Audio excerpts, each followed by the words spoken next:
నా పేరు నాగమణి అండి. ఎక్కడండి మీది? గన్నవరం అండి, అల్లాపురం. ఓకే.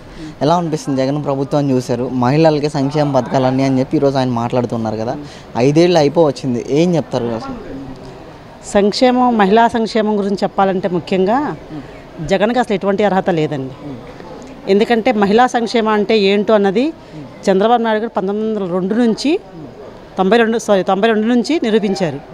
ఆ రోజు మహిళల కోసం అని చెప్పేసి మహిళలు పడే కష్టాన్ని, వాళ్ళ ఇంట్లో పడే బాధలను చూసి చంద్రబాబు నాయుడు గారు డోక్రాని చిన్న విత్తనం నాటారండి ఆ రోజున 92లో.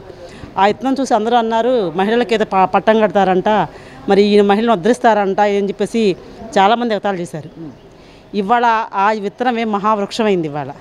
ఇవాళ డోక్రాలో ఉన్న ప్రతి మహిళ కూడా ఇవాళ పిల్లలను చదివించుకుంటుంది, బంగాళ బిజినెస్ చేసుకుంటుంది, తన కుటుంబాన్ని పోషించుకుంటుంది. ఇవాళ భర్త తెచ్చే రూపాయి ఈరోజు పెరిగే ఖర్చులను చూస్తే ఆయన తెచ్చే రూపాయి ఇటు చాలక మరి మహిళతో కూడా తను సంపాదన కూడా తోడైనప్పుడు పిల్లలకి బంగాళాన్ని భవిష్యత్తు అందించగలుగుతుంది మహిళ కూడా. మరి అట్లాంటి పథకాలన్నీ పక్కన పెట్టేశారు. డోక్రా మహిళలకి ఎటువంటి సహాయము లేదు.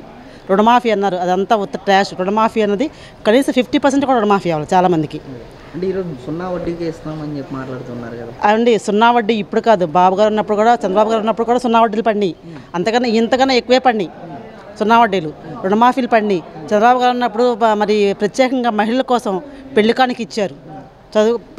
పెళ్లికానికి కింద బీసీ, ఎస్సీ, ఎస్టీ, మైనార్టీ వాళ్ళకి 30,000 నుంచి 70 లక్షల రూపాయల వరకు ప్రతి మహిళ తనకి ఆర్థిక భరోసాగా ఉంటుందని చెప్పేసి ఆ రోజు పెళ్లి కూతురి అకౌంట్కి 15 రోజుల్లో అకౌంట్కి వేసేసేవాళ్ళు. అది చూస్తే ఇవాళ జగన్ రెడ్డి గారు వచ్చిన తర్వాత ఆ పథకాన్ని అటకెక్కిచ్చేశారు. ఏదో ఇస్తున్నాం ఉప్పు పప్పుకు అని చెప్పేసి 10,000 ఇస్తున్నాం, ఆసరా 10,000, దీని 10,000 ఇస్తున్నారు. ఆ 10,000 దేనికి వస్తున్నాయి, దేనికి ఉపయోగపడుతున్నాయి మాకు? ఇవాళ కరెంట్ బిల్లు చూస్తే ఎంత వస్తుంది? మాకు చంద్రబాబు గారు ఉన్నప్పుడు కరెంట్ బిల్లు 200-400 వచ్చేది కరెంట్ బిల్లు. ఇవాళ చూస్తే 1,500 వస్తుంది. దేనికి వస్తుంది 1,500 అంటే? ట్రూ అప్ ఛార్జీలు, ఆ ఛార్జీలు చూస్తే విపరీతంగా పెరిగిపోయినాయి. మాకు వచ్చేది కరెంట్ బిల్లు 400 అయితే ఈ ట్రూ అప్ ఛార్జ్ చేసి 600 వస్తుంది. దేనికి కట్టాలి మేము 600 ప్రతి నెల? ఎంత ఖర్చు, ఎంత అవుతుంది, మేము ఎంత కట్టగలుగుతాం చెప్పండి? మా సంపాదన ఎంత వస్తే మేము ఎంత కట్టగలుగుతాము? అక్కడ చూస్తే సంపాదన లేదు. భర్త బయటికి వెళ్తే వచ్చే రూపాయి చాలట్లేదు, ఆ ఆడమనిషి ఇంటి నుంచి బయటికి వెళ్ళి తెచ్చుకున్న రూపాయి చాలట్లేదు. ఎందుకంటే కట్టే ఎక్కువైపోతున్నాయి. ఇవాళ కందిపప్పు 600 అవుతుంది, కందిపప్పు 200 అయిపోయింది. కందిపప్పు ఇది మంచి రోజు చూస్తే 200 అయిపోయింది. మాకు ఏ విధంగా ఖర్చులు సరిపోతాయి? పిల్లలకేమో ఇవి వేస్తానంటాడు, దానికి లింకులు పెడతాడు. ఏంటి ఫీజు రియంబర్స్మెంట్ అంటారు, విద్యా దీవెన. ఫీజు రియంబర్స్మెంట్కి ప్రతి నెల 75 ఉండాలంట. అది పిల్లలకి సిక్ అయితే కనుక మళ్ళీ అది క్యాన్సిల్ అంట. ఇలాగైతే అసలు ఏం చేస్తున్నారు మీ పరిపాలన? మీరు రూపాయి 10 రూపాయలు ఇచ్చేసి 100 రూపాయలు దొరుకుతుంది, సరిపోయిందా? ఇది పరిపాలన అంటారా? దీన్ని మహిళా సాధికారత అంటారు ఎక్కడన్నా? మహిళలపై అత్యాచారాలు చేస్తే ఇంతవరకు అది అజాగతి లేదు. ఒక్కరికన్నా మేము ఈ మహిళలకి అన్యాయం చేసిన వాళ్ళకి మేము శిక్ష విధించాలని ఒక్కరిని చూపించమనండి. ఎవరూ లేదు. పేరుకు చెప్పడం వరకే, మాటల వరకే, అక్కడ చేతల్లో ఒక్కటి కూడా లేదు. ఏదైనా చేతల్లో చూపించాలంటే చంద్రబాబు నాయుడు ఆయన వల్లే అవుతుంది. ఆయన వస్తేనే మళ్ళీ మహిళలకు అన్యాయం జరుగుతుంది. మహిళలకు పెద్దపేట వచ్చేది చంద్రబాబు నాయుడు గారు ఎప్పటికైనా సరే, ఆయన తర్వాత ఏదైనా సరే. నేను గెలుస్తాను 175 అని సవాల్ చేస్తున్నాడు కదా జగన్మోహన్ రెడ్డి గారు, సిద్ధం సవాల్ అంటూ కూడా. ఈరోజు మహిళ కానీ అక్క చెల్లెమ్మలు అందరూ నాకు తోడుగా ఉన్నారు, ఈసారి నాకు ఎలక్షన్స్ వాళ్ళే నాకు క్యాంపెయిన్ చేయబోతున్నారని చెప్పి మాట్లాడుతున్నారు. ఆయన ఏమండి, ఆయన క్యాంపెయిన్ చేస్తా మాట్లాడతారు కానీ అదంతా చూసారండి, ఆడలేక మధ్యలో ఓడంటారు చూసారా? ఆ సామెత కొంత బాగుంది. ఎందుకంటే పైకి చెప్పుకోలేరు కదా, నేను గెలవను, రేపు నేను ఓడిపోతానన్న మాట బయటకు చెప్పుకుంటే చులకన అయిపోతాడు. ఎందుకంటే నువ్వు ఎందుకు గెలవనంటే అక్కడ జనాలకు సమాధానం చెప్పలేడు ఆయన. ఎందుకంటే ఆయన అభివృద్ధి చేసింది ఏమీ లేదు. ఓన్లీ పథకాలు, సంక్షేమ పథకాలు పెట్టారు. అంతకన్నా చంద్రబాబు గారు ఎక్కువే పెట్టారు సంక్షేమ పథకాలు. అట్లాంటి ఆయన్ని 23 సీట్లకి ఇచ్చేసి మహిళలు చేశారని చెప్పేసి ప్రచారం చేశారు వీళ్ళు.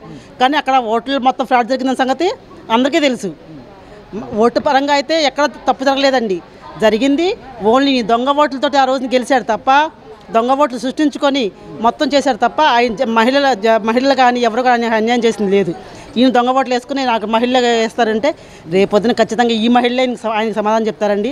175 ఓట్లు కాదు, 20 ఓట్లు, 40 ఓట్లు వస్తే, 40 సీట్లు వస్తే గొప్పగా వచ్చినట్టు ఆయనకి. అంటే ఈరోజు నేను పేదవాడి పక్షాన్ని పోరాడుతున్నాను, మీ బిడ్డను నేను అని చెప్పి మాట్లాడుతున్నాను, పెత్తందారులందరూ ఏకమయ్యారని చెప్పి ఇలాంటి మాటలు మాట్లాడుతున్నారు. ఎవరు పోరాడుతున్నారండి పేదల పక్షాన? ఎవరు మాట్లాడుతున్నారు పేద పక్షాన?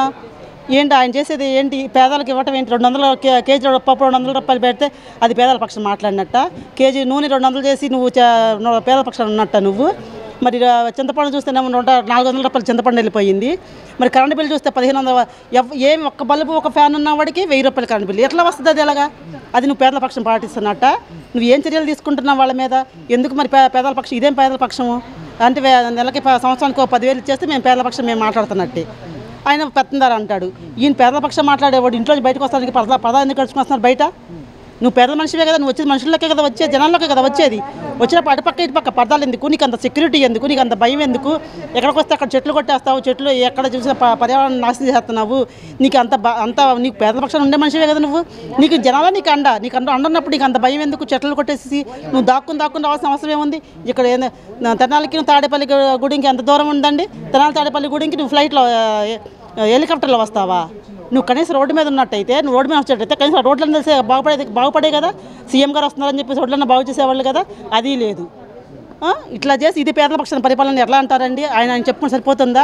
జనాలు కూడా చూస్తున్నారండి, అన్నీ చూస్తున్నారు. జనాలు పిచ్చోళ్ళేం కాదు. ఈరోజు వాలంటీర్లు వస్తున్నారు, మీ ఇంటి దగ్గరకు వచ్చి సమస్యలు తెలుసుకుంటున్నారు. ఈ రోజున మీ పిల్లలకు కూడా మీ ఊర్లోనే ఉద్యోగాలు ఇచ్చాము. ఈ రోజున ఎంతో మంచిగా మీ కళ్ళ ముందే ఉంటున్నారు. మీ అభివృద్ధి చేస్తాం మీ ఊరంతా కూడా సచివాలయాల ద్వారా అని చెప్పి మాట్లాడుతున్నారు కదా. ఏం చెప్తారు? ఏం ఉద్యోగాలు ఇచ్చాడండి? గ్రామాల్లోకి వచ్చాడు, వాలంటీర్లు వచ్చారు. వాలంటీర్కి ఇచ్చేది 5,000 జీతం. సచివాలయం వాళ్ళకి వచ్చి 10,000 జీతం ఇస్తున్నారేమో. సచివాలయం 10,000 కుటుంబం నెట్టుకెళ్ళిపోతుందండి. ఒక ఫ్యామిలీ 10,000. నువ్వు వాళ్ళ ఖర్చులు ఎంత పెరిగినాయి? నువ్వు ఇచ్చే 10,000 ఏ మూలకి వస్తున్నాయి? మరి 5,000 ఇస్తే డిగ్రీ చదివిన 5,000 ఏ మూలకి వస్తాయండి? వాళ్ళ కుటుంబం ఎలా పోషించుకుంటారు? రేపు పెళ్ళైతే వాళ్ళ జీతం ఏంటి? ఏదో కాలక్షేపం చేసే ఉద్యోగాలు ఇచ్చారు తప్ప మీరు పర్మనెంట్గా ఉండండి, వెనక చూసుకోకుండా మీ లైఫ్ మీరు సాగించండి అన్న ఉద్యోగాలు ఎక్కడా లేవు. ఎక్కడ ఉన్న కంపెనీలన్నీ తరిమేశారు.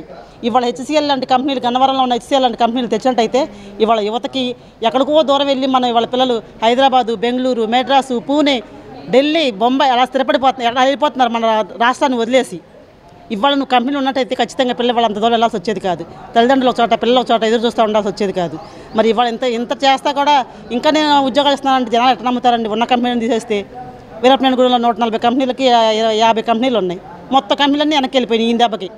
అంతమంది ఉన్న కంపెనీలు ఎందుకు లేవు ఇవాళ? ఎందుకు మీరు రన్నింగ్ చేయనివ్వట్లేదు కంపెనీలని? అన్నింటిలో మీరు ఫ్రాడ్ చేస్తున్నారు, అన్నింటికి మీరు బెదిరిస్తున్నారు. అందుకే పారిపోయినాయి ఎక్కడ. ఇవాళ ఎట్లా వస్తే ఇవాళ ఉద్యోగాలు ఎక్కడున్నాయి? జనాలకు పిల్లలకి ఎక్కడున్నాయి? పొలవమంట పొరుగురికి వెళ్ళి ఉద్యోగాలు చేసుకుంటున్నారు. మళ్ళీ గెలిస్తే 12 లక్షల వాలంటీర్ ఉద్యోగాలు ఇస్తానని చెప్పి మాట్లాడుతున్నారు. మాకు అక్కర్లేదండి. ఆయన గెలవద్దు, మాకు ఆ 12 లక్షల ఉద్యోగాలను వద్దు, మాకు అక్కర్లేదు. రెండూ వద్దు మాకు. ఎందుకంటే ఆయన పరిపాలన చూసాము. ఆయనకి శతకోటి నమస్కారాలు. వెళ్ళిపోతే మేము ఇంతటితో మహిళలందరూ పండుగ చేసుకుంటారు. మాకు ఇంతటితో రాష్ట్రానికి దరిద్రం, మహిళలు పట్టిన దరిద్రం వదిలిపోయిన దండం పెట్టుకుంటారు. అంటే ఈరోజు చంద్రబాబు నాయుడు ఇచ్చిన హామీలు ఎలా ఉన్నాయంటారు? అసలు ఉచితంగా బస్సు ప్రయాణం కానీ, 3 సిలిండర్లు సంవత్సరానికి ఇస్తానన్నా కానీ ఎలా అనిపిస్తాయి అంటారు? ఇది 100% చేసి చూపిస్తారండి. ఎందుకంటే చంద్రబాబు నాయుడు అంటే కేర్ ఆఫ్ అడ్రస్ అభివృద్ధి.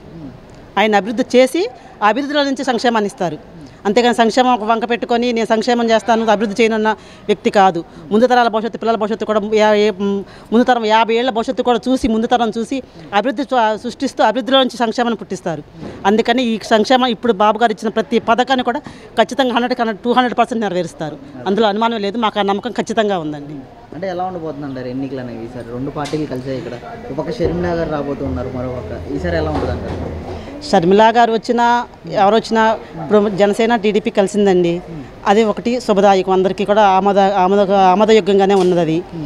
ఎందుకంటే మనకి యూత్ కావాలి, అటు యువతకి భవిష్యత్తు కావాలి, ఇటు చంద్రబాబు నాయుడు పథకాలు కావాలి, చంద్రబాబు నాయుడు అభివృద్ధి కావాలి, అన్నీ కావాలంటే 2 కలవాలి ఖచ్చితంగా. కలిశారు, ఇది శుభసూచకం. అయితే ఇప్పుడు జగన్ గారిది వచ్చేసరికి జగన్ గారు రేపేదో నేను గెలిచానమాట, అది ఉత్తమ కళ్ళలో మాట. ఇంకది ఇకేదో అంటే మేకపోతే గాంభీర్యం ఉంటుంది కదా, అది నటిస్తున్నారు అంతే.